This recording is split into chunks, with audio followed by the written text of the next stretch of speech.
Stubbs the Zombie, or to give it its full, clunkier title, Stubbs the Zombie in A Rebel Without a Pulse, is, quite appropriately, a game that came back from the dead. Having been delisted from Xbox Live and Steam in the early 2010s, the game was often considered to be a lost classic. It's a little unclear why exactly it was delisted in the first place. Both technical problems and licensing issues resulting in lawyer webs have been theorised, but I was unable to find a concrete answer. There's another one! At any rate, Stubbs saw a surprise re-release and remaster in 2021, modernising the game with things like improved resolution support and achievements, as well as receiving ports to modern consoles including the Switch and PlayStation. Stubbs was a game that straddled the line between console generations. Being originally developed by Wide Load Games, it first released in 2005 for the original Xbox and PC, a mere month short of the release of the Xbox 360.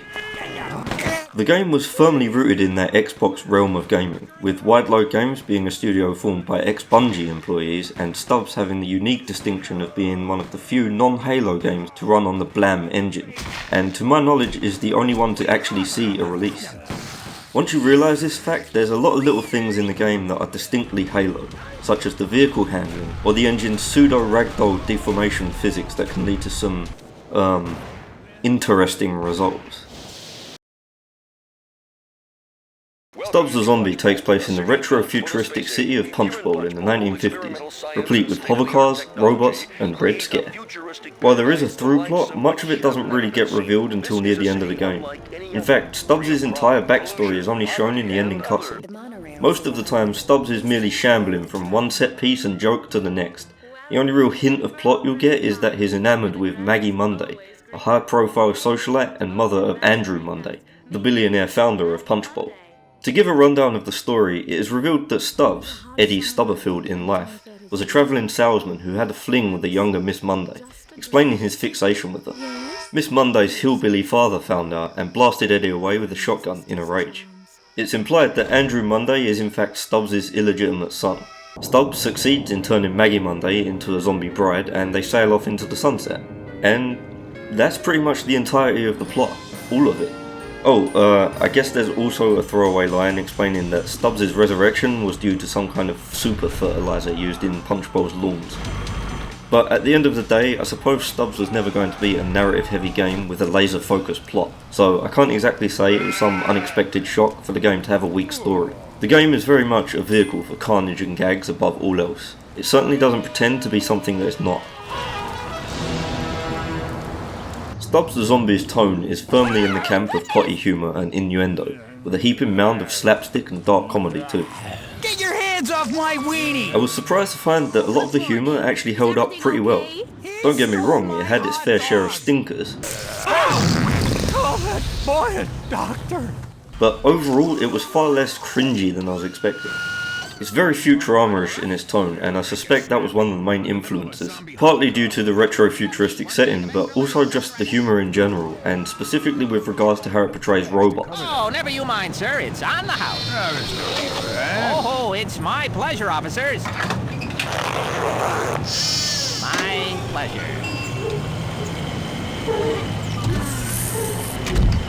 Of course, Stubbs also thoroughly pays homage to retro horror and sci-fi flicks. There's the mandatory shopping mall and farmhouse levels, as well as references to the likes of James Bond with the secondary antagonist Dr. Y. While the majority of the time the game is deeply rooted in humour, there are a couple of times when there's a subtle tonal shift and the game almost presents you as a legitimately horrifying force of death, rather than a comical bumbling buffoon. And in my opinion, those fleeting instances are some of the most impactful moments of the game. It really helps sell Stubbs as an actual threat. Come and get it! The core gameplay loop of Stubbs is pretty simplistic. Stubbs has a basic combo, which is primarily used to stun enemies in order to eat their brains, a leap attack, which is finicky to land but will result in an instant brain eat if it connects, and a few special attacks. Killing enemies with most of your attacks will turn them into more zombies, but typically you'll want to go for their brains to instantly regain a portion of health and, more importantly, gain energy to fuel those special attacks. Said special attacks are mostly used for crowd control and eliminating groups of ranged enemies. Stubbs has powerful, flatulence that can instantly stun enemies in a wide area around him, making them easy pickings for either you or your zombie horde. Next up is a gut grenade that can be useful for dislodging entrenched enemies and can be manually detonated to form traps, although I rarely found that useful and used that function to airburst the grenades instead. Later, Stubbs also gains the ability to bowl with his head, acting as another explosive attack, albeit one that requires a bit more finesse. To be honest, I didn't really use this much. I preferred the gut grenades because despite being weaker, they just had more use cases and recharged much faster. Finally, Stubbs can detach his hand and throw it in order to control enemies directly. Very Addams Family-esque and can be pretty damn useful. Stubbs has access to whatever weaponry the possessed victim has, so this makes for a great counter to enemies equipped with powerful guns because it allows you to turn them on their allies. The downside to this is that it doesn't create any zombies from your victims, which makes sense for the ones you kill with guns, but strangely the guy you're controlling also never turns either. That zombie horde, of course, is probably the most unique aspect of the game, and arguably the entire reason it exists at all. Gathering up your army of ghouls as you rampage through a level and watching them descend on your enemies is super satisfying, and using them as a screen for your actions is key to winning. The zombies will follow you and automatically attack the living, but you can whistle to call them to you or shove them in order to send them off in a specific direction. That's the entire extent of your control over them, however, and while it all works fine in practice, I can't help but think it perhaps should have been a bit more in-depth, a bit more Pikmin-like. Although you could argue that they're mindless zombies and they should just be like an unthinking swarm of rotting flesh, I think adding a more tactical and thoughtful element to the game might have been interesting and opened up more gameplay possibilities. There's one section in the game where you have to ferry around zombies and use them as electrical conduits. Sure, it worked okay, but I just ended up feeling like it would have been a lot smoother and more engaging if I could command the zombies more directly and send them over, rather than going for a big and frankly boring back and forth escorting them. Additionally, I think the game could have perhaps used some special zombie variants. Almost every other zombie game has the aberrant zombies, like the exploding one or the grappling one or whatever. Stubbs doesn't have anything like that, and every zombie is essentially the same. Again, these could have added an element of strategy, creating scenarios in which you have to consider whether to send in one of your elite zombies to deal with a problem. Or perhaps there could have been puzzles requiring certain zombie types, like Pikmin. Or maybe a more fitting comparison would be to the Overlord games, given the villain protagonist role. The glows from those dead halflings, that's evil energy. One kind of odd addition to the game is a roster of vehicles. They're another element of the game that feels distinctly Halo-ish, along with the levels you'll use them in. The Sodomobile in particular very much feels like a cross between a Halo Wraith and a Ghost. That's not exactly a bad thing, but in this particular game they feel a little out of place and just kind of seem like the developers thought, well, what can we do with this engine? Killing with a vehicle never creates zombies, for obvious reasons, and using a vehicle means you'll outpace the horde you've created. Ultimately, their inclusion feels a little bit antithetical to the core concepts of the game. Another element of the game's design that feels a little bit odd is the layout and size of some of the levels. It quickly became apparent to me that there's a lot of wasted space. Levels can often be quite expansive, but if you stray from the straight path the game wants you to go in, you'll find that they're completely empty. No enemies, no civilians, no collectibles. Absolutely nothing of note is to be found out there. I have a slight suspicion that they initially went into designing this game with an open world map in mind, or at least semi-open. It would explain a few things. If that was indeed the case, then I think it could have actually been a neat idea. A lot of games of this era would start experimenting with open world spaces. Not always successfully, but I think Stubbs could have benefited from such a world. I think there's a lot of cool things you could do with the zombie horde building mechanic in an open world game. Taking territory from the living, increasing levels of threat and counter-strikes, a city that slowly and dynamically descends into chaos the further you progress, that kind of thing. Regardless of whether or not that was ever actually in the cards, it's an interesting prospect to think about at least. Overall though, I think Stubbs' main weakness is that it lacks variety. You'll be doing the exact same things from minute 1 of the first level to the very end of the game. You get almost all of your special abilities within the first couple of missions, and enemies are largely the same from the start to the end, the only real difference being what weapon they're equipped with. The game does throw in 1 or 2 slightly different objectives, such as needing to contaminate the water supply with zombie piss, but these moments are fleeting and, to be honest, feel a bit like too little, too late. The game also features a couple of boss fights too, but they're fairly basic. The exception to this is the dance-off rhythm minigame against Police Chief Masters, another Halo reference. This boss fight stands out, but it's not for the right reasons. It just sucks. The controls feel like they have massive input delay, and I'm not sure if that's supposed to be intentional or not. You know, to reflect Stubbs' rigor mortis or something. Either way, it's downright shitty. The saving grace of this encounter is that you're given the option to skip it entirely. I'm pretty sure this was only added in the remaster, however. I seem to remember this boss pissing off many people, myself included, when the game originally released. While I did beat the main battle as intended, you better believe I skipped the bonus round.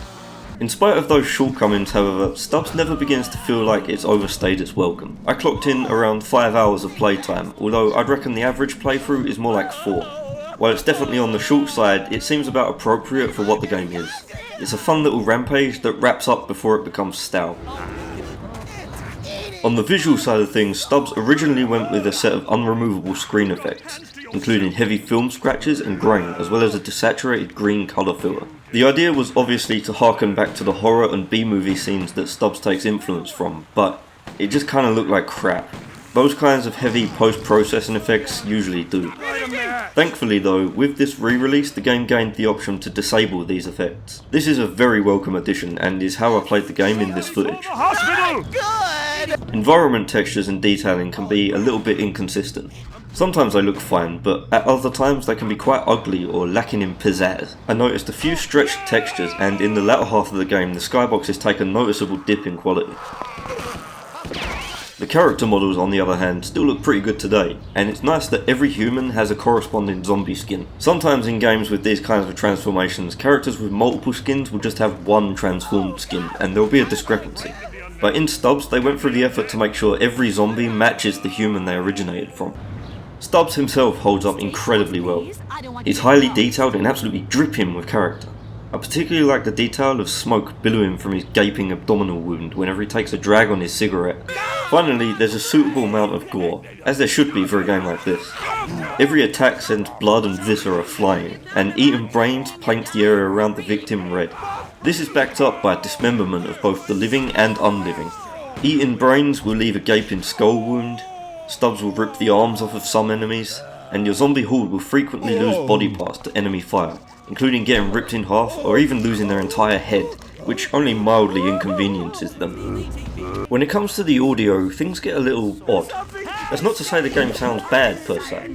It generally sounds fine, although some things are mixed a little too high. In the latter half of the game you'll be hearing the same ear-shattering zombie wail as your hordes get gunned down by the more powerful weapons.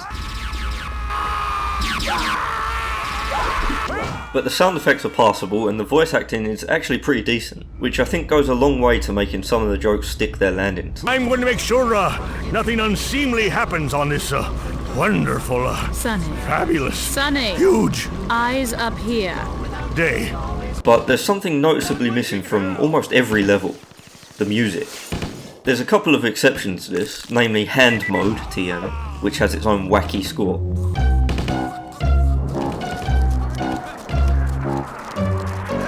And the final assault on the farmhouse has some really nice spooky music. Whoa!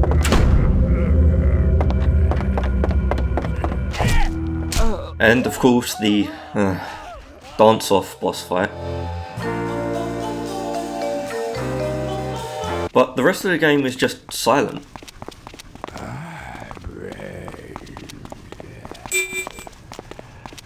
I have to wonder if this is down to the re-release. The original soundtrack has a slew of 50s pop music, which I assume is all public domain. However, they were mostly re-recordings by contemporary bands such as Death Cab for Cutie and The Flaming Lips. I thought perhaps they had to strip these tracks out of the re-release due to licensing issues, but the aforementioned dance-off boss fight does still retain its music, so I don't know. Perhaps it was always that way and I simply don't remember. At any rate, it's a bit of a mystery. If anyone has any insight, please leave a comment, I'd love to hear it. My penis, arm!